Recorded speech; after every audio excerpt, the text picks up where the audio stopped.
Hello guys, అందరు ఎలా ఉన్నారు? మేమైతే బాగున్నాము. ఈరోజు రెసిపీ వచ్చేసి సేమియా పాయసం అనమాట. ఎలా చేసుకోవాలంటే, ఒక కడాయి పెట్టుకొని అందులో ముందుగా నెయ్యిలో సేమియాని అయితే వేయించుకోవాలి.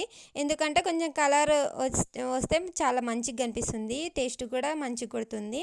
ఇంకో కడాయి పెట్టుకొని అందులో నెయ్యి వేసుకొని డ్రై ఫ్రూట్స్, ఇంకా మిగిలిన కొబ్బరి అదంతా వేసుకొని వేయించుకోవాలి. వేయించుకున్న తర్వాత అందులో వాటర్ అయితే వేసుకోవాలి. వేసుకొని అందులో షుగర్ అయితే వేసుకోవాలి, రుచికి తగినంత వేసుకొని కొంచెం దాన్ని మరగబెట్టాలన్నమాట. మరగబెట్టిన తర్వాత పక్కన ఇంకో కడాయి పెట్టుకొని అందులో మిల్క్ అనేది వేసుకొని కొంచెం వేడి అనేది చేసుకోవాలి. అది వేడి చేసిన తర్వాత మరిగించిన నీళ్ళల్లోనే ఈ ఈ మిల్క్ అనేది వేయాలి.